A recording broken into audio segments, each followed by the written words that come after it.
Did you know, Mark, your credit card points and miles can lose value to inflation? Credit card companies often reduce the redemption value of your points and miles. Now imagine a credit card with rewards that can grow in value. That's right. With the Gemini credit card, you can earn Bitcoin or one of over 50 other cryptos instantly with no annual fee. Every swipe at the store or gas pump earns you instant rewards deposited straight into your account. Plus, sign up now for a $200 Bitcoin bonus to kickstart your rewards. A Bitcoin bonus. That is what I need in my life. So I guess I have to visit Gemini.com/card today. If you're looking to invest in Bitcoin but don't know where to start, the Gemini credit card makes it easy. Issued by WebBank. To qualify for the $200 crypto intro bonus, you must spend $3,000 in your first 90 days. Some exclusions to instant rewards apply. This is not investment advice, and trading crypto involves risk. Check Gemini's website for more details on rates and fees. Guys, by now you've heard me talk about Collars & Co., makers of the dress collar polo. They've already sold over 1 million of these amazing shirts. Well, Collars & Co. just came out with the new Maverick Performance Blazer. This blazer is sharp and wrinkle resistant, so you can travel anywhere with it. Just throw it in your bag and it will remain wrinkle-free. It even comes with security zip pockets, a sunglasses loop, and an optional pocket square. So visit collarsandco.com and use code TIKI for 20% off at collarsandco.com. The only reason we avoided it during the Super Bowl run is because we had Jordan Mailata and Lane Johnson and Saquon Barkley just running over Rule violation. Damn it! Rule violation. No! Rule violation. Rule violation.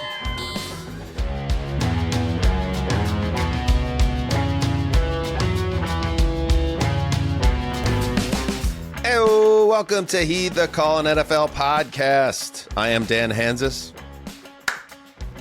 joined by a room filled with heroes. Marc Sessler, Conor Orr, Justin Graver on the ones and twos. And guess what? It's that time of year. Every year, we get to this particular program and we do the thing that most would see as impossible. It's a Thursday. We are not previewing a football game. Everyone knows there is one more football game to be played other than the Shedeur Sanders Skills Challenge in Honolulu or Orlando or wherever the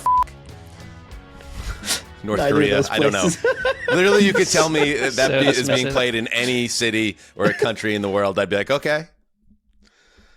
I'm picturing the Roger Goodell press conference about the Pro Bowl games being played in North Korea. We brokered a peace. We found a way to monetize the Great Curtain of North Korea. I don't think they'd be coming back if they got inside the curtain. We have cracked open the Great Curtain for the Pro Bowl games. Go, Shedeur. Wouldn't that finally please you? That Shedeur Sanders disappears behind the North Korean I mean, he will wall disappear. We just void. need to wait about 18 more months. But yeah, well, it's like that. It would not displease you if it was hastened. We get it. But like Shedeur Sanders becoming the new Dennis Rodman is something that would maybe make him interesting to me. That's true. But anyway, beside the point. You defending Shedeur? There's a drum beat, and I have to offer a different type of percussion instrument to that sometimes. The bongos. Yeah, there is one more game that matters. We will not say the name of that game. And we won't even do the other thing. No cheats, no like, the big game and all that stuff like the Doritos commercials use because they can't use the rights to the name of that game. We will not say the words that associate with that championship game, okay? And if we do, you get penalized. You'll hear this. Rule violation. Rule violation. Rule violation. And you will be sent down to the Sessler torture chamber in Hollywood for a beating. Hello. What do they call it in Scientology when you get in trouble and they kind of, it's like some type of corrective? I think they're part of like the Sea Org or something, and then they get put into some sort of confinement or punishment on like the 8th floor of that Hollywood building that we right, exactly, which is right around the corner as well. Maybe we'll send you there. We'll send you to the Scientology Center to be re-educated. Anyway, Don't say it. You'll be penalized. We have plenty to get to today, but we won't be talking about that game until next week. Sessler. I think it's a show that sort of says, like, if we had layers of production people above us and all this other business, they'd say, you can't do that. You've got to talk about what's going to happen next Sunday. We won't. We defy that. We defy the entire industry and do what we carve our own path, the four of us. Sessler exit. Oh, no, the Sessler fire exit. alarm. Sessler exit. We Sessler dodged that. exit. Sessler exit. How far Sessler did we exit. dodge it by? Like, when did it Sessler actually exit. take place? I can't believe it's so, exit. like, individualized. Sessler exit. Hey, that makes me want to stick around. Sessler But like exit. Connor, it was Sessler I left, exit. so I'm not quite sure, but it Sessler was, I think, to Sessler the exit. nose. They're very diligent around here. Not at And the all. one thing we kind of slept on with that is it's so great to hear that your building is up to code. In theory, it is. I don't know how any of that works. It feels like they're checking boxes. I wouldn't go that far. All right. Connor, how are you, buddy? I'm doing great. I recovered yesterday. I was in the crawl space in my attic. And because we have sort of like a rectangular house, it got narrower and narrower as I got to the place where I was meant to be. There's no floor, so you're just crawling over like Wait, what's boards happening? separated. So long story short, we've had like a mysterious smell that we've been hunting for the last 3 weeks. And my wife thought that an animal may have died in the soffit of our home. Turned out not to be the case, but I had like just the most horrific time being slowly squeezed into the decreasingly wide portion of my house and just covered in insulation. And yeah, it was just Feels like a reverse Stephen King's It taking place upstairs, not downstairs. I'm okay now, though. It's like, honey, you okay? No, I can't smell the evil foul stench, and also my hands are in powdered glass at the moment. Insulation's good, nice and thick. It's kind Man, of. you're getting on the plane just in time. Getting the hell out of Dodge. It was funny though, because you had mentioned last week that like, oh, Daddy needs a vacation, and then as soon as I take off, like literally seconds after I take off for Denver, I was like, maybe I'll order something that I want for dinner or whatever. And then I land, and there is a foot of snow at my house that I've just flown away from. The water has turned off, and I'm just like, this isn't going to be the vacation that Dan was. It's like, go back to the airport. And your wife is. It's very. You've made it very clear to your wife, who has. She's a little bit cross with this program, that this assignment is everything to do with the Sports Illustrated side and not the heed the call end of your employment. I would say that one of her favorite things is seeing me made fun of. And so Justin's supercut of all my horrible picks really went over well in the house. And so I just want to say that, like, if there was this narrative of her airing into another dimension in terms of her feelings on it, she's right back into it. Any ground we can gain, right there. Anything, we'll take it. All right, let's get into some things that are floating around the universe. No games this week, and it turned out to be the worst possible scenario for the Pro Football Hall of Fame because we're in the in-between week, because this story had something you could really sink your teeth into, and because we live in a society where everyone has 5 different platforms to share every opinion they've ever had. Yes, you've heard that Bill Belichick is not a first ballot inductee into the Hall of Fame. He reportedly did not receive the 40 minimum required votes out of the 50 voters to be inducted on the first ballot. There's all sorts of drama connected to this. Apparently, Bill Polian, the longtime Colts think leader, reportedly influenced voters to punish Belichick by making him wait a year for Spygate and Deflategate and all that shit, though he denies doing so, and also said he can't remember if he voted for Belichick. He can't remember. I mean, he is old. Here's Polian on Sirius XM.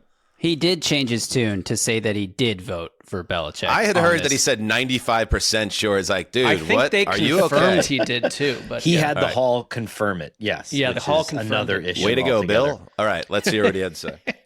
I voted for Coach Belichick in the Hall of Fame selection meeting.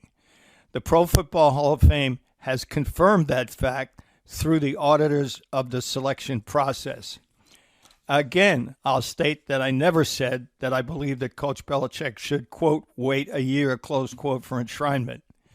This has been confirmed by the Pro Football Hall of Fame, numerous selectors who are in the room, and my vote for Coach Belichick.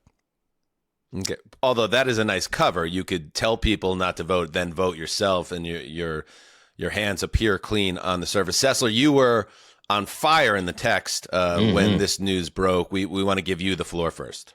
Well, I think we've all had the chance to go to the Hall of Fame. And there's something about the Hall of Fame that weekend beforehand that, to me, is before all the nonsense and the evil set in, days after, hours after. It's this like little like well-scented flower that's just presented to the fan of any age. And I think that the Hall of Fame needs to be in our world in a way that is separate from this nonsense. And this is now, young children are hearing about the Hall of Fame because of this. I was irate because you learn more about the process of how these guys have to pick people, and some of the choices they make feels convoluted.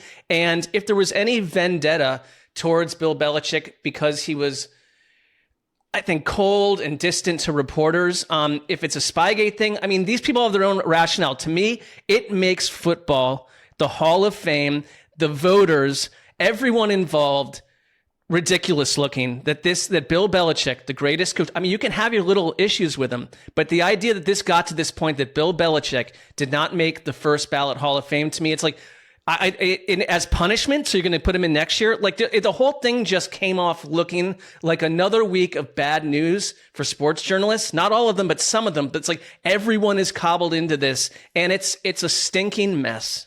Right. And what we're trying to do now, and I say I'm not a Hall voter, but I do consider myself a football journalist. And what's happening now is we're hiding behind process and procedure, which I think is just another rake for us to step on, because what's the more flammable narrative out there is like, oh, Belichick is mean to reporters, and so they gave him the middle finger, even though that couldn't be further from the truth. And even if, and I'll just speak for my own personal example, if you ever needed Belichick on something, you would call and you would present questions, and his fixer guy Bears would call you back and give very colorful answers. He was very helpful, especially from a historical perspective, but we're going to lose that battle to the Pat McAfees and the Stephen A. Smiths of the world. And this little kind of island that we have where we can make important decisions with the sport that we cover is going to continue to winnow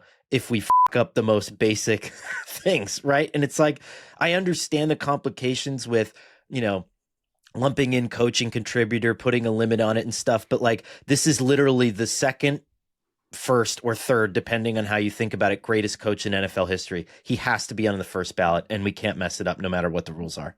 Yeah, it was a perfect storm, like I said, because it gave every talk show had it as the lead subject. Everybody was fired up and screaming about it. And I was just at a little bit of a distance to it because I wasn't as fired up. I don't like Bill Belichick personally, but I also understand he absolutely should be a first ballot Hall of Famer.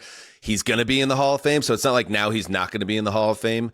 This will not even be remembered in a few years. And I thought it was one of those perfect storms where it got turned into like this. The people that are like, the Hall of Fame is permanently tarnished. People won't even remember this in 18 months. So like that's some of this is just like the news cycle, and it gets a little carried away from itself. I also was a little bit disappointed when the story started to get peeled back, that it wasn't potentially as fun and sexy as it initially seemed. Like, because of the voting process, as Conor pointed out, there is this setup. So there's this guy, Vahe Gregorian. I hope I'm pronouncing his... Vahe Gregorian. Vahe Gregorian. Tremendous name. Columnist for the Kansas City Star. He did not vote. He did not vote for Bill Belichick. But it wasn't because of Spygate, and it wasn't because Belichick was a dick to him on the podium one day. He wrote that in a column, his decision not to cast a vote was because he instead gave his maximum allotment of votes to decades-old players who, quote, have been long deserving of induction. Running back Roger Craig, linebacker L.C. Greenwood, quarterback Ken Anderson, which, by the way, Wes would have loved hearing that. He thereby had to snub Belichick and New England Patriots owner Robert Kraft. And speaking of Robert Kraft, like what I'm saying, I wish this story was just straight up. It was Polian pulling the strings, although I do like if he says he didn't say it, if that's true, who put that out there? Right. Or did he actually do it and now he's in cover? But our buddy, Mark Berkowitz, who is kind of a consigliere of He the Call behind the scenes, Mike, he sent me a text that I loved because Mike Lombardi sent out a tweet like pissed off, and he's the consigliere of Bill Belichick, of course. And then I did a quote retweet of that, and I was like, oh, here's, and I put Stevie Van Zant's character from The Sopranos as a GIF. And then he hit me up with a little, and if you know Godfather, if you know, you know. And Justin and all you younger listeners out there, go watch The Godfather if you don't get the reference. And he I wrote, went to film school. I've seen The Godfather. Sorry. he wrote, Polian is a pimp. He could have never outfought Belichick, but I didn't know until this day. It was Kraft all along. I would have loved if it was actually Robert Kraft as the puppet master here, because he wanted to get inducted and he didn't want Belichick anywhere near Canton for a special day. But I really think this process got bogged down by the stupid rules of the Hall of Fame, that with these guys knowing if I don't vote for Roger Craig now, to make an example, he's off the ballot forever. I was put in a really tough position. I know Belichick and Kraft are eventually going to get in.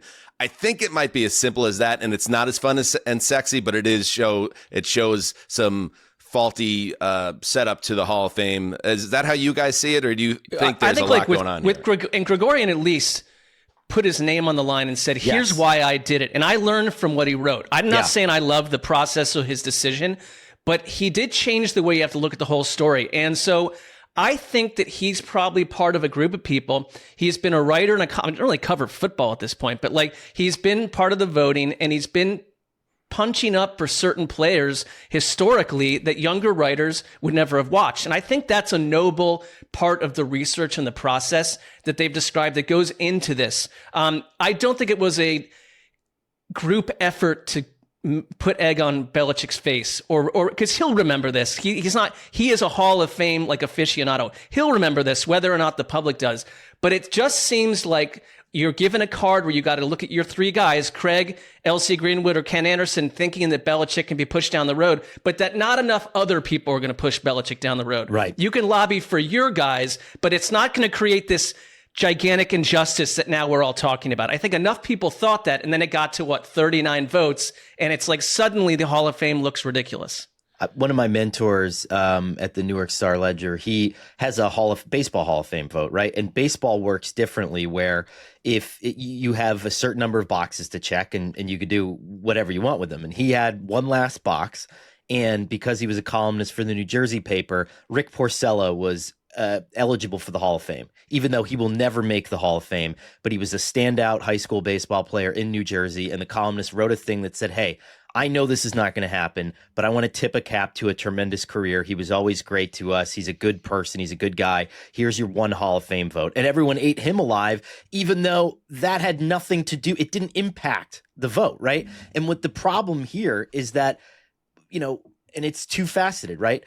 The Hall of Fame voters tore down the process once to combat the Deion Sanders Hall of Exclusivity thing, where he thought the Hall of Fame was getting too inclusive, right? And so you alter the process to make it look like this, and then when you alter the process to make it look like this, you fuck it up in another way. And you so get this. You get this. And so I think it's just like we're confronting like a very modern problem with like continued archaic solutions, and they really just need to sweep this whole thing out. The rug needs to be shaken on this. You want more? Go check out Connor's great column on SI.com. Bill Belichick's snub is a watershed moment for the Hall of Fame. Subhead: Canton has once again failed to live up to expectations and deserves all of the figurative eggs splattered on its facade. Let's get Gregorian on the show. How about that? Like a nice 40 to 50 minutes with Gregorian. Awesome guy. I'm sure people were reaching out. But his can I just say, his explanation, while I know is going to still rub people the wrong way, I totally get it. And no, I think that's what we were saying. Like he gave us the context that kind of diffused some of my fury. Right. Although I don't like what happened. It's more like it showed the flaw in the Hall of Fame's structure, and hopefully that leads to change. Yes, Justin? If you actually want to try to get him on the show, he officiated my cousin's wedding, so I have a pretty direct connection to him. I could try that. 6 degrees of graver over here now. Hey, and he went to film school also, baby. Did you see Godfather Part 2? I've seen Godfather. That was the original question. There's multiple, Holy yes, that was shit, the original. Did you just... Holy shit. I'm not going to kill Justin. Justin's of the age where we just assumed he's never seen it, and he has seen the first at least. I was afraid Wait a that second. this Who part has would seen the come first up Godfather and said, when I mentioned I'll it. pass on Part 2? Holy Part 2 Well, is, it's by many estimates, better than Part 1, and by some estimates, the greatest film of all time. It's really long, though, right? Isn't it like Justin. Oh my God. Justin, you just said you went to film school. We can, That was 15 years ago, baby. Let's take a break, and let's take a all break. cool off a little bit, and we'll be right back with some news.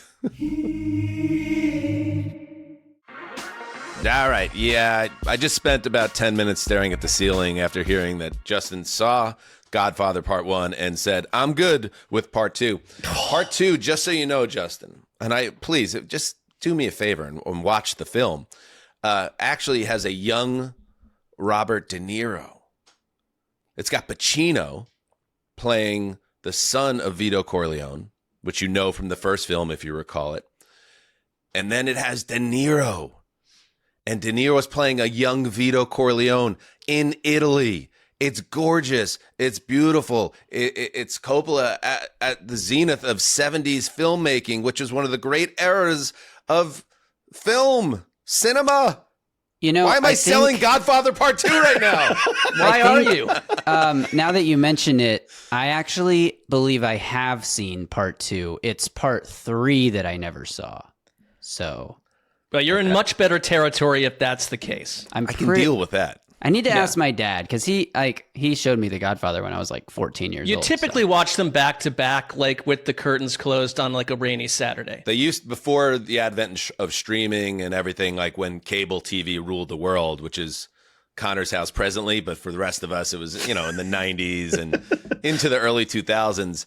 They used to do, especially on like holidays or the New Year's or whatever, they had a supercut that combined 1 and 2 together and just made them a 4 or 5 hour experience that would blow the minds of anyone in modern society. Wait, I would sit down and just settle in with this great piece of art for an entire afternoon? I can't do such things. You know what's crazy about that is that people, me included, since I just complained about a 3.5 hour movie, will complain about 3.5 hour movies, but then they'll sit there and binge an entire show. Like me and Jessica will, we'll go through 5 episodes of one show on a Saturday night. That's like twice as long as if we had just watched a 3 hour movie. But you know what? Brother, I know what you're saying there. I've watched 6 seasons of Mad Men in 3 weeks. And really? Counting the...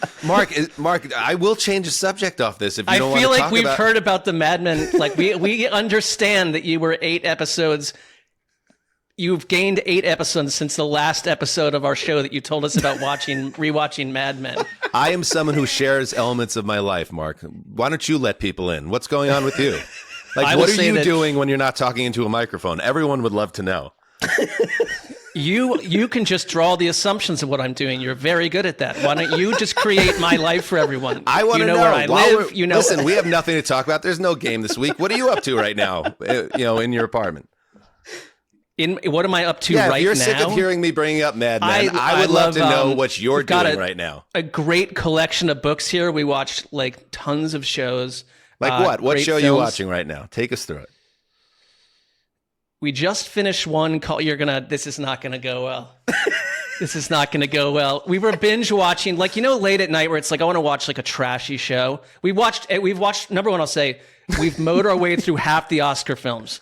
And we just watched Weapons, which I know that you have seen and talked about. We're going to watch Sinners today. We're doing that. But we were watching My Sister Wives, at night, which is like a quasi Mormon. yeah. They're not Mormons, but it's just like a reality show where like someone's trying to manage like We're not going way to kill too you much for stuff. it. I'm not going to kill you Well, for because it. I think it's just part and parcel. Just let Like, us in, Mark's Mark. watching like a multiple wives show. It's like it's a great show. Oh yeah, that is true though. Yeah, Yeah. I didn't And connect it's the just dot like, oh yeah, initially. Mark's watching Yeah. a show about having like 8 wives. I mean, it's not. It's steering me away from that concept. Mark, I like, would tell you that much. just in the middle distance staring, and your partner's like, Mark, come back. No. You know what, Justin? One little nugget before we leave. Like Al Pacino was very nearly Leave where? like this topic. Al Pacino was very nearly fired in Godfather 1. Like somehow he had the voice of like a 9-year-old, and like the studio was just like, "What are you doing here?" And Coppola fought his ass off for him. Could have been gone. Out the door. Thank you. Trying to for- change subject.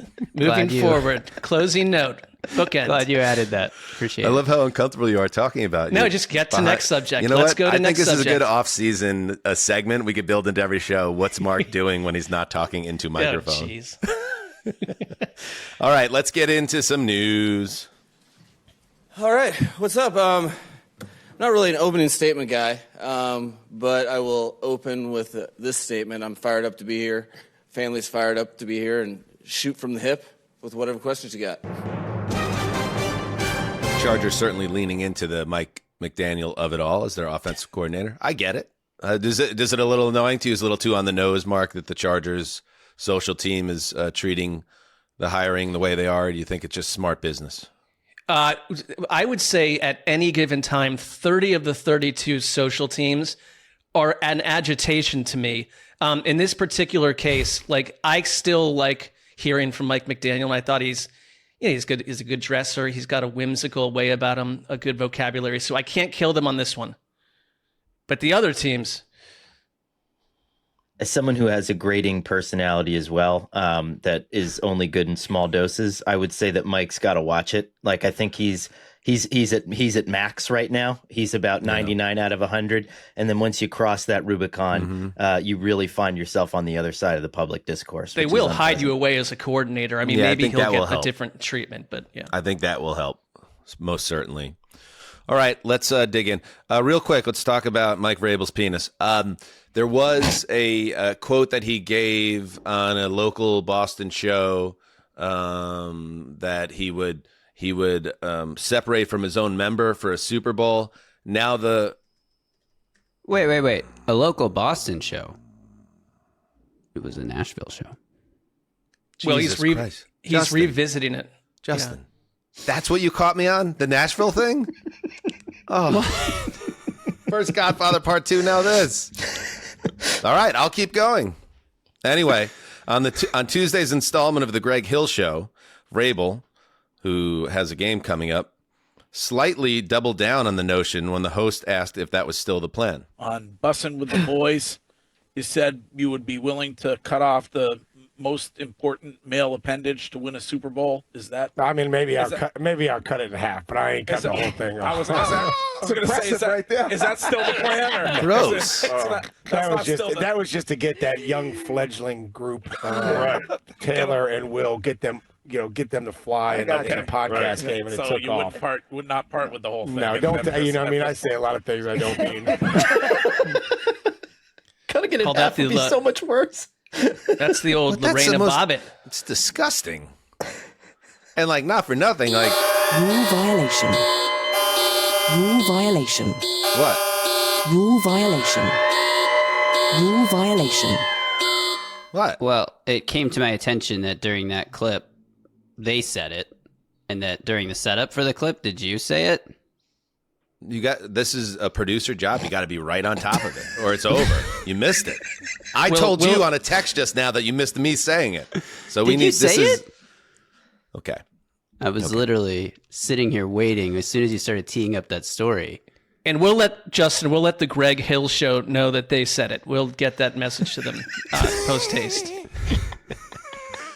Where was Bussin' with the Boys? Is that the Nashville show you were referring to? That was the Yes. incarnation of this. right. Right. Yeah. We got you got that. You covered that. Yeah, that's a really fairly disgusting graphic answer by Vrabel, looking back on it. So why don't we move on to something perhaps equally disgusting or graphic. The Browns have hired Todd Monken as their head coach. I don't remember seeing his name too much in the mix on this, Mark. What's the background? We know Monken, of course, most recently with the Ravens as their OC.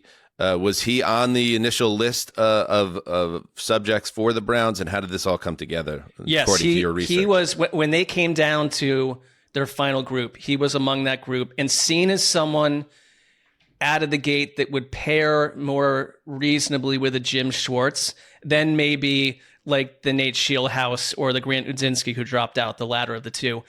So I think what they thought they were doing here, and this to me really looks like Jimmy Haslam's fingerprints all over it. That's just the breadcrumbs and just what I'm seeing. Like, they went and got Todd Monken. I genuinely think that Andrew Berry lobbied very hard for Shieldhouse. I just do. I think it got that far because they found something like maybe a lightning in the bottle type situation. They go Monken, who is going to get destroyed verbally by Browns fans when this announcement comes out because of, say that you didn't see him on the list. It was the lowest octane name on the list. I thought that's like, okay, maybe, but he's 59 and everyone wants some young guy. And I get all that. Monken, though, I do think is the one thing that's happened since I first saw this news, and then I'll leave it here, is like, it's a tough job to take. It's not an easy job to take. I don't know if he lasts more than a year, and what they're actually trying to do by next offseason could be part of what happened here. But I do think that he's someone that coaches and players came out of the woodwork to say, we get it, but this guy is a good offensive schemer, a good coach. He did it with Lamar Jackson and the Ravens, but that relationship fell apart. So I don't know. As a Browns fan, I'm kind of just left in the void, in hyperspace, floating through space, because it's not what I expected after all this hubbubaloo about taking 4+ weeks in-depth search. I don't think anyone said this is what the final destination was, and we all see it. A couple more pieces of reporting around this. Jim Schwartz was apparently very unhappy with the decision and will not be staying with the team. And there has been, as Mark's alluding to, some reports connecting Haslam as steering the decision away from Shieldhouse and to Monken. And again, bad owners just making decisions like this rarely turn out well. Connor, I think that I've kind of flip-flopped. Now, I do want to say that I think my conspiracy theory is well alive, that the Browns are they're really finding rock bottom, and then they'll pivot back to someone like Udinski or Shieldhouse, and this was kind of an intelligence gathering operation. But I did ask myself, and Mark brought up a great point before we started talking, is that this is a 5-year contract, okay, which is not something that you can just eat easily if you're an owner. This has the whiff of a long-term process to it. And I asked myself, if this happened last year, when Monken was one of the top candidates on my list that I put together, how would I have gone about this, and how would I have talked about it? And I think I would have probably celebrated the hire. Like, I talked to Kirby Smart about Todd Monken, and Todd Monken was the offensive coordinator for both of his national championships the last few years. And he's like, this guy's great. I mean, he's just like the schematic wizard. He's really good at organizing things. I mean, look at what he took from the Greg Roman era in Baltimore and gave Lamar Jackson. I mean, it was essentially back-to-back MVP seasons. And so I do think that there's reason to like it. And I think he is one of those poster children for probably just overlooked candidates, maybe a little bit of a gruffer, less entertaining Bruce Arians in a way. The concern to me is if you are going to empower Andrew Berry to put together the team, and if he wanted a different figure, and then Haslam, with his terrible track record since 2012, is the guy that handles the decision, it makes me worried not just about the hire, but like the continued dysfunction of the organization and how that rears its ugly head in many ways. And I don't know, Mark, where you come down on this. I think I actually do know, but they do have another opportunity here. If like we really want to be real about this, that this upcoming season is not going to be about a return to the playoffs, most likely for the Browns. But also, if you don't want to just like, we just hired a guy that we're planning to fire after a year, like you do have, again, the opportunity to maybe entertain something around Myles Garrett and really diving Absolutely. all in on a 2027, power play ahead of a draft that has multiple top quarterback options out there. And then maybe if you trade Myles Garrett, which I know, go ahead, hit me with all the reasons why it can't happen because of the salary cap, blah, blah, blah. But if you go into that draft with a shit ton of premium draft picks coming off a double-digit loss season. You can maneuver your way up the draft board. And then you have Monken with a really promising young passer who I don't think is on the roster right now. And then you have the Deshaun Watson of it all. There's still a lot to figure out with what's going on. Yeah, I was thinking to myself and texting a couple of people last night, like, the Myles Garrett thing, he's already on Instagram reacting negatively to this. Like, they love Jim Schwartz. Jim Schwartz was building careers out of this defense, like the Denzel Wards of the universe.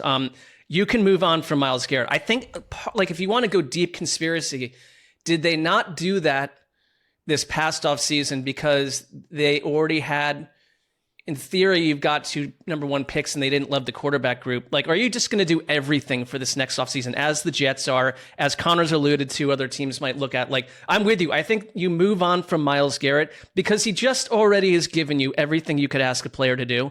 And you get him now he's coming off a historical season. So I think his height is as close as it's going to get at this point. It can only probably go down from there. I move him. I move a bunch of guys. I clear cap. Like, I line up for next year's draft, and maybe Monken fits with all that after all this business. Yeah, and it's an ugly 4-letter word, tank, but it's going to be a lot harder to be in the top 3 when Myles Garrett is anchoring that defense, one of the greatest defensive players of all time. So, like, that's the thing you're not allowed to talk about. But if they really do have a plan that it is like, we're resetting this franchise next spring, having Myles Garrett around this year actually hurts the organization long term. Again, these are all decisions that have to be made behind the scenes and done in a smart manner. And as we talk about, as we look at this dysfunction gripping the Jets, like, everything dysfunction starts at the top, and you just hope that he gets out of the way or gets out of the building one day. But that's not anytime soon with Jimmy Haslam. In other news, the Ravens introduced Jesse Minter. Here's a little bit on Minter. By the way, one last thing. Let me just go back one more thing. Monken going to the Browns really banged the Giants indirectly because Harbaugh had Monken and his little team of assistants kind of earmarked for the Meadowlands. And now John Harbaugh is like, oh, shit, like, now I got to find a new play caller and I got to put together a staff. And I think the expectation was that the Browns were going to go in a different direction, and now Big Blue is scrambling a little bit on that end. So there's flip side, someone else gets Jim Schwartz. So the Browns are going to do a favor for probably a team that Browns fans aren't happy they're doing a favor. But that doesn't help the Giants. I'm just saying it kind of it messes with their. In the end, everyone gets screwed.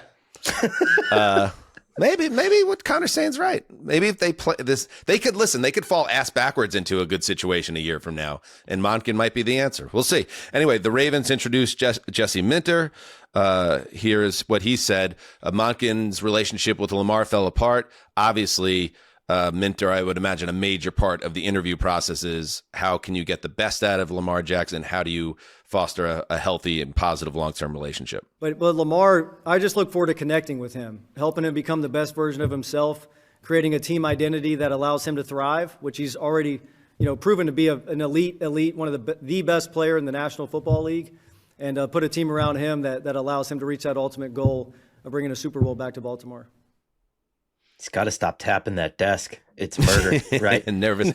Minter was also on McAfee today. He said, I'm looking for a very creative offensive coordinator. We need a very well-rounded and well-constructed offense. You know who's still out there? Cliff Kingsbury's still out there. And I think that so here's an interesting little tidbit. The Commanders borrowed a lot of Monken's favorite concepts for Lamar, for Jaden Daniels, and had them built into the playbook. And so there's a lot of synergy there. Okay, by the way, there are 2 teams left now without a head coach, the Raiders and the Cardinals. And what's the holdup?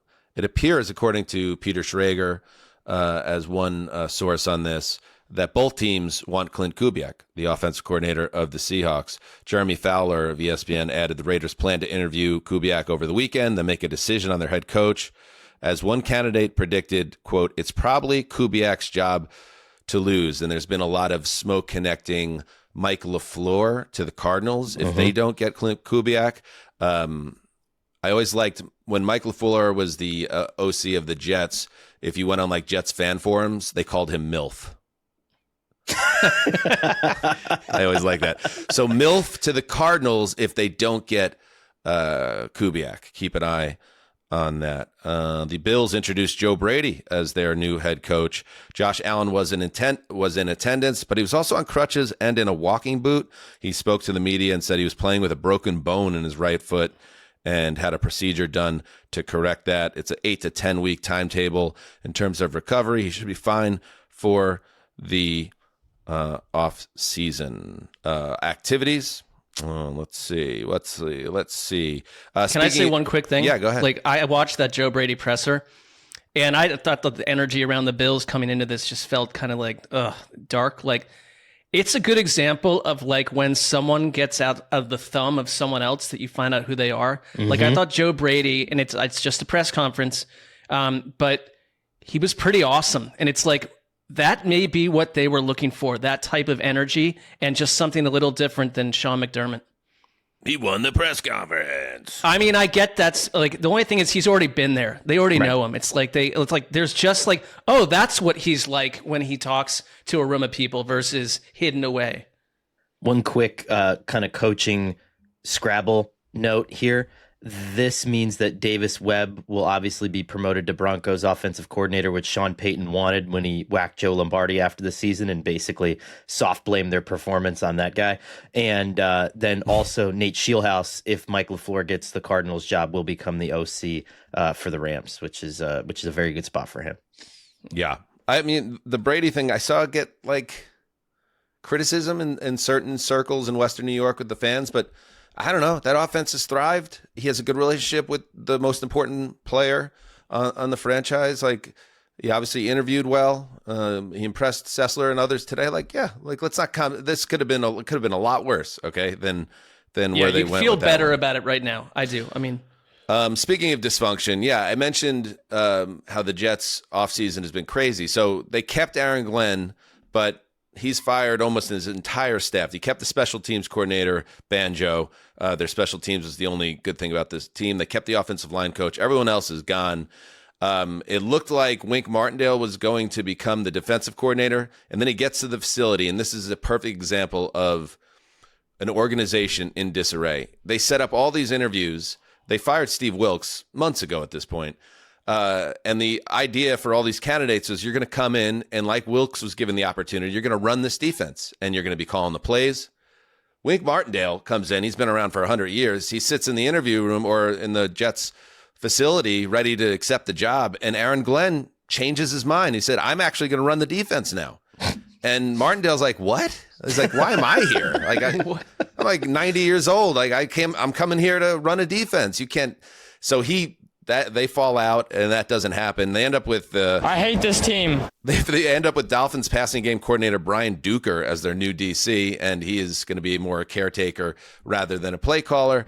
And this comes on the heels on the offensive side of the ball, where they decided to dump that offense coordinator. Frank Reich is the leader in the clubhouse there, and it's just like, whoa, man! Like, this is how bad teams stay bad. And I think the Jets, there was so much evidence that Glenn, as much as we love him, Connor, felt like a guy that's a classic one and done, in over his head. They decided to go this route, and like with so many decisions with the Jets, it feels like they made the wrong decision, and now they're letting this guy pick an entirely new staff, picking a defensive coordinator that wasn't even in one of their initial 8 candidates for DC.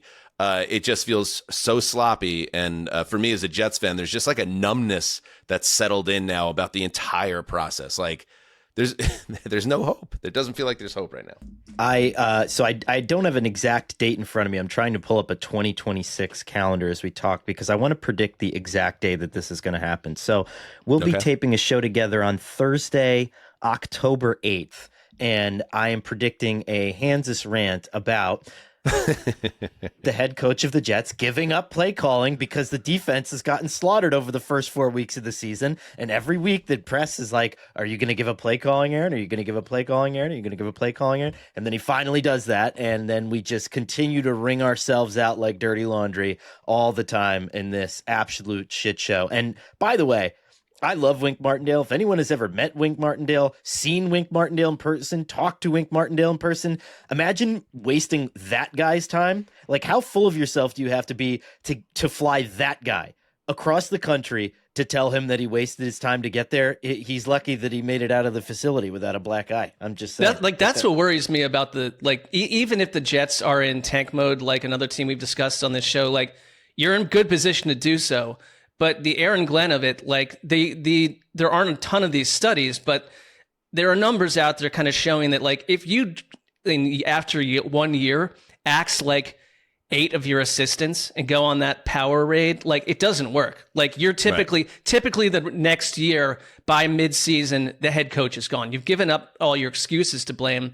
I mean, Duker knows him from Detroit. Like that's someone at this point, I believe. Yeah. And Cleveland, if you're going to fire him, you're going to start firing your friends at this point. But like, the Jets just seem so combustible. And what I've not really witnessed, and we're not there all the time, but it's like, Aaron Glenn, like as a person and the leader, like it feels like he's melting down and running out of answers if he had any, versus learning from, growing, and making it clear what the next step is. Like I don't think there is a next step. It's like even beyond combustible. It feels like a 5-alarm fire, and nobody can even get to the place to douse it right now. And it's just the whole place is just up in flames, and you just have to like. As a Jets fan, you're just in this period now because this is like a new like level unlocked for this. You already know next year is gone too. So now you have to go after 15 years missing the playoffs. You know you need to sit there. I have a buddy here in town that's the only other Jets fan I know in this town. And we were talking this morning, and I was like, and he recently came back to being a Jets fan after drifting away for a couple decades. And I was like, what is he doing? I was like, Bud, he's a New York guy originally. And I was like, Bud, like you might want to step away right now because he hasn't figured out how dark this is. I was like, this is going to get worse before it gets better. And we need to go through an entire hopeless offseason, go through a 2-15 potentially. And then on the other side, find the right coach and then hope the right quarterback is there and wants to play for us. Like we have a lot more to go until we get to the Earth's core here. And that's not good. That is a tough. It's not good, but I think that there are a handful of teams that are going to do that this season. And if I'm a Jets fan, I know it's going to be hard for you because you take these games understandably a little more personally than maybe like a data analyst, like trying to figure out how to strategize the Jets a year from now. But like, it's going to hurt. But what's worse is winning 5 or 6 meaningless games and you miss out on Arch Manning, who's 5 times better than he is. So you've got to go for it. I think that what makes where I am right now, it's not like painful right now. There's literally what started when Rodgers blew his Achilles, and then everything that's happened in the last 2 years. There's like a numbness is set in, and it's not just me in terms of the fan base. Which is like you have a dental assistant over you who just put a needle into your mouth. Exactly. You don't even know what day it is. So you're like, you're in there, and you're like, I know this must really f***ing hurt because they're taking out my molar right now, but I literally can't feel it. So I'm just gonna stay in this chair and just check out emotionally and physically. Like your arms are floating around you, although they're not moving. Exactly. There's blood splurting out of my mouth. And I just have like a grin on my face because I'm in the office next door, so we'll figure it out after. All right, let's take a break and finish up. All right, we're back real quick. Chargers are hiring Western Michigan defensive coordinator Chris O'Leary as their DC. Why do I know that name? He coached. Why do I know Chris O'Leary? Is that? Are you thinking of the ill-fated Notre Dame head coach George O'Leary, who was fired by fabricating his resume?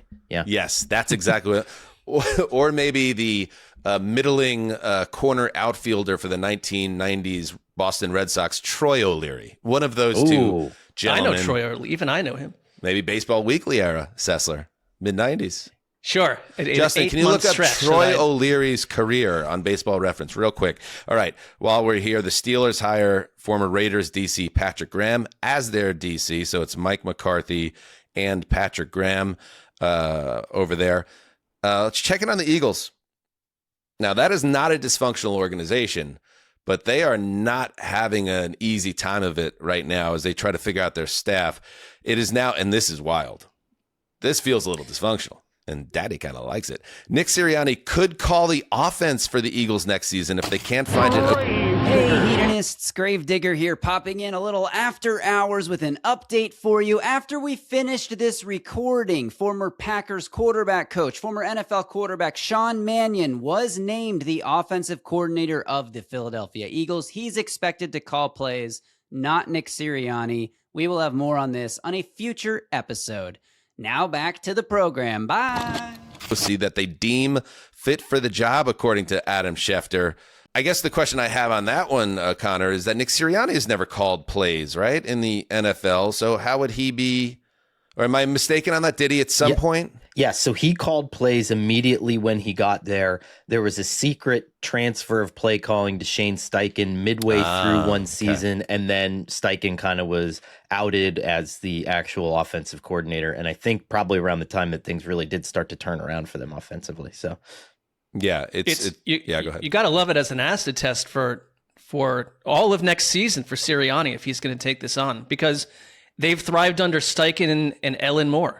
Not under Sirianni. Ellen Moore. Here's the thing, though. It's like, and I just think it's so under discussed, is that like Jalen does need to see the field a certain way. And I feel like I'm pounding the table saying this. And maybe it forces that come to Jesus moment for Sirianni, where it's like, dude, we need to run motion in the backfield. Like, we need to modernize. We can't be creative in this kind of funhouse that we're in. And the only reason we avoided it during the Super Bowl run is because we had Jordan Mailata and Lane Johnson and Saquon Barkley just running over Rule everybody. violation. Damn it! Rule violation. No! Rule violation. Rule violation. Rule violation. Rule violation. On the bright side, we get Connor. You get to report back to us what's going on in that dungeon. Yeah, I don't like this setup where now it's Connor and I, and like I'm not down there. Number No, one. we're evolving as a show, and we're going to be a lot more like dug in on your apartment, like in future episodes this offseason, just like the ins and outs. Remember the old MTV Cribs show? We're going to have a Cribs episode over on Patreon. It's going to be wild. Okay, good to know. My buddy who lives like outside of Philly. Good to know. There was a Zillow listing for a house like three streets down from him, and it like they just went full on with it. Like the basement is one of the most incredible and sprawling sex dungeons you've ever seen, and they cleaned it up, and it looked, I mean, really nice. But like they were like, this comes with the house if this is what you're into. I think we have the opening tease of the show, Justin, right there. By the way, 1 second, let me consult with the Mystic Pickle. Connor, weren't you invited over there? No comment. Yeah. Mystic Pickle, will Aaron Glenn and Nick Sirianni give up play calling duties on the same day in October? Positively no. Okay, so there you go. Maybe it'll work out. By the way, there's also a report that Fangio might not come back potentially. That's delicious. Hey, if Vic Fangio, Mystic Pickle, if Vic Fangio doesn't return to the Eagles and Sirianni is the head coach, is there any way in hell that team wins more than 6 games? I'd say no, but why bother? You're just going to ask me again anyway. Ooh, He's a little bitchy. So I like it. Yeah, he's a little bitchy, and I like that about the Mystical Pickle. Oh, this was good. This is just for you. This is just for you, Connor. You want to hear a little weird podium stuff between Sean Payton and Bo Nix regarding the truths and myths surrounding Nix's broken ankle that may have cost Denver a chance at Super Bowl glory? I've asked, and Justin's done a great job as always, cutting together. Here's a little back and forth through the media. Payton explaining the nature of Nix's ankle and how it might have been kind of a chronic type issue he was dealing with, and Bo Nix being like, the dog. What was found though? What was a condition that was like predisposed right at that they always find a little bit more when they go in, and it wasn't a matter of if, it was a matter of when. Didn't have any predisposed issues. Man, my ankles were feeling really good. He said he had one in high school, and then he said he had one at Auburn. I don't think he really should share how many surgeries I've had in the past, to be honest with you, but because I don't, he doesn't really even know that. Yeah, I get it. Like, what are we doing? Isn't that like a HIPAA violation, Sean? Yeah. But Sean might not even know where he is right now. So it's, You got to factor that in as well. He's had the opposite of a hot girl summer, whatever. It's an angry man winter, and like he after that game fired his offensive coordinator and is now just like hurling Bo Nix in front of an oncoming snowmobile. Yeah, that's I heard from someone. Shit, this would be the last thing. Like, I don't want our show getting aggregated for this, but I did hear from someone that Peyton was pretty like maniacal behind the scenes as we got closer toward the end of the season, and pretty amped up. And I can only imagine after that game goes that way and you lose in a blizzard and you're heavily criticized for your coaching strategies, that he probably came out of that game not in a mood that you really want to be around. You know what I mean? Like, feels like a tough time to be on Sean Payton's staff when everyone's blaming him, and now he's like pivoting to, hell no, I'm blaming you, bitch. Get out of my building. I mean, he has like resting bad mood face. Like, he's in a bad mood as a beeline most of the time. There's always, I don't know if you guys have experienced this, but like when you go over to a friend's house after school, a couple of the friends, like you wanted to leave before the dad got home from work because he was so fucking scary. And there was a couple of those friends where you were like, Mom, pick me up at like 4:45. I can't be there at 5:01. Like, just can't be there. He's got that energy to him. But even Lombardi, who was one of Peyton's longest lieutenants, gave an interview to the Denver Post, and he just goes, yeah, Sean's just in one of those moods where he feels like things got to change, and I guess I'm the thing. And so I think everybody over there is just like, Jesus, man, you know? Yeah, I think, but to Nix is completely in the right here. Like, not that Peyton went in there. I don't know maybe he planned to just reveal that, but like, you can't do that because there's players getting all sorts of like cleanups and surgeries and stuff that we'll never know about. But like, I think if like I had a health condition once, and it was during one of our last show, and then I went on like the stupid boards at one point when I was like in the hospital. People were like trying to guess what's wrong with me or why. It's like, F you. Yeah. Like, yeah. And I thought of that with the Knicks things. It's like, this is his career. Why are you the head coach offering any type of information around that? Right. Like speaking of Belichick, bringing it back around, like, why don't you study some Bill Belichick tape of how he handled journalists asking about an issue like that? Basically, he stonewalled you. And if you want to be, as a journo, if you want to start digging around and figure out more about the guy's history and ask questions to the right people, and maybe you could put together like a timeline. Does Bo Nix have a chronic ankle injury? Good luck with you, but I'm not going to help you with that. And instead, he kind of rolled out the red carpet. So if I'm Bo Nix, one thing I like about Nix, a lot of things I like about Bo Nix as a player, but he is not afraid of Sean Payton. And even as a rookie, you saw him stand up to Payton on the sideline. And I can imagine, I mean, you want to talk about a fun conversation. I'm sure there might have been a conversation where voices were raised between the two of them in the aftermath of all this drama. But they'll be fine. The Broncos will be fun. And so too will Bo Nix. All right. Kind of need Sean Payton to go away for just a little bit. Like, it's been a lot in over like 18 days. Just can you just take a? I guess we could be. Not many of us wanted to see the Patriots back in the Super Bowl, but you did get. You did get as a what just happened? Oh. You just said the word. Justin, let's go. Let's go, Rule Justin. Violation. But I want to go to the chamber. Rule violation. Connor. Oh, jeez. Pick you up at the airport? Yeah, I'm going to need someone else to come there with me. Rule I don't violation. want to. We're dungeon buddies. Violation. And I'm putting an air tag in my pocket, just so you know, Mark. So don't think of any funny business. I'm giving my wife a heads up. We're coming out of that dungeon. This is your creation and Fantasia. It is not mine. All right, before we go, Justin, you went to film school. I feel like we did a similar exercise with Connor when he was back in the NFL media days, and he hadn't seen a lot of the films that are considered the great classics. Justin, give me a ding or a when I bring up these films. Studied in film school, Justin Graver. Here we go. This is the AFI, American Film Institute, top 100 films of the last 100 years. Number 1, Citizen Kane. Number 2, Casablanca. Number 3, The Godfather.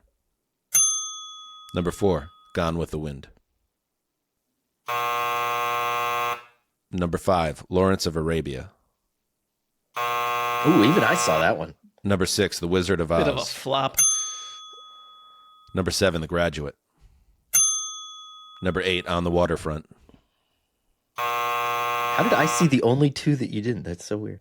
Number 9, Schindler's List. Number 10, Singing in the Rain. All right, so you've seen 70% of the top 10 films of all time. He's done well. I mean, I'm sure many came in class, but many did not. So yeah, a few in class, a few not. My mom's favorite film of all time is Gone with the Wind, and every time I mention that I've never seen it, she goes into a whole thing. Now that one's like 4 hours long, so give me a break. Okay. Sessler, where do you think... Jaws is way too low at 48. Come on. Where do you think... Whose list is this? AFI. Okay. Where do you think Star Wars comes in? It's always going to get treated like crap. You think Star Wars, the original 3, or at least 2 of the 3, get treated like crap? I think they will, in this precious like cinephile world, I think it's going to get overlooked by other stuff. But I'll put it at like 24.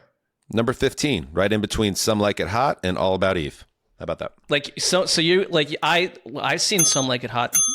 It's a good movie. You're trying to tell me both of those. that critically and creatively and revolutionary wise that it's more important than Star Wars. Like that's what I'm talking about. AFI. Like go off, King. No, I look at these lists and it's like I guess it's just subjective, but like we've talked about a voting process that doesn't work, and we're going to bookend the show with another voting process that, to me, feels unlike what I'd agree with. So I only see one Tarantino. It's Pulp Fiction at 95. Well, he gets killed in these things too. Goodfellas 94. Get out of here. Where's Dark Knight? Best movie ever. Dark Knight. It does not appear cracked. Yeah, it's not a real list then. I think Goodfellas got Is there any Christopher Nolan? Can we calm down about Amadeus? I mean, this is turning into a Mike and the Mad Dog episode. That's a good picture, Mike. A really good look at that time in history. Incredible musician. It was garbage. All right. As if Mike Francesa watched Amadeus. No, he's a film head. I'm not calling him a meathead or anything. It just is an odd pairing. I'd like to watch him watching it. My favorite Mike and the Mad Dog episodes were when they would just like do 20 minutes on the Oscars and just go over each film. And they talk about the movies like they were sports. And they would talk about Robert De Niro like he was Alex Rodriguez. He's like, oh, he's a good actor. Very versatile 5-tool actor right there. And I'd be like, wow, these guys, they're filtering everything through their own lens and coming out with something completely unique in the discourse. And they don't even realize they're doing it. Anyway, I hope we can do that Mad for you Dog, in some way. Mad Dog loves that stuff, though. Because he's taken us on tangents when we met him a few times on I bet what he he's watched seen in every his one of movies. these movies. Yeah. MASH. We're putting MASH in the top 6. Come on, calm down. Fantasia. Okay. I mean, give me it. It's fine. I mean, the Mickey one is incredible. The Sorcerer's Apprentice. There's the. It is incredible, but it is It's going to just get lifted up a little bit differently than it should be in this exercise. I believe there's a super problematic segment of Fantasia as well. But listen, enough. Connor, put a bow on it. What's the greatest film of all time? You said The Dark Knight? Yeah, I mean, I would either say The Dark Knight, the Chef, the Jon Favreau movie was that's another best movie of all time. And I'm not being like these are like my favorite movies. And maybe the new Superman. So wow. The new Superman, I love it. That was an odd bow. Are you ready for Supergirl? I'm not gonna do that one. Oh. No, it's just, I understand. Well, that's going to cost you the Feminist of the Week. Well, here's the thing. I get where we're going in terms of, and I'm a DC guy through and through, and we got to build this world, and this is kind of carving out another segment of it, you know what I mean? And it's building us another room as we slowly take over Marvel, which is inevitable, but it's just not something that it interests me in particular. And I like to do this with my son, and I don't think he is gonna get like this pseudo drunk party girl character because he's 5. So I'm just gonna stay away from it. It feels precarious, right? I mean, just from what little I've seen, I like her. I'm gonna see it. I know that you do. And I'm in your camp too, but just as a probably a 2 hour, 45-minute featurette. No, I'm not doing on this. I don't know if I need it, but I'm not the audience. Yeah, like Justin said, if it's going to be a long movie, it better be worth it. Like you're not. That's why I'm watching that ping pong movie with what's his name, and I'm like, what are we doing here? Why are we Marty Supreme? Why are we at a house trying to find a dog? Like, what the fuck's going on in this movie? Like, all right, enough. We'll be back on Monday. It will be a big week in the NFL, and we're going to have a bunch of guests. We have a lot lined up, as you would imagine, for that particular week. That has it's building up to something a great third act of the NFL season, the climax. See, I'm tying it all together of the season. So we have guests from the Patriots side of things, from the Seahawks side of things, from the sports media side of things, familiar friends. It's going to be a great week on Heed the Call. Check out the Patreon Friday Fun Show. We got some fun topics we're going to dig into this week. So be there for that. Next week, the return of It Came From the Subreddit, dealing with all you little monsters out there and having conversations about the world behind the world of Heed the Call. It's all there for you. Patreon.com/Heed the Call. Until next time, do what you must. Yes, heed the call.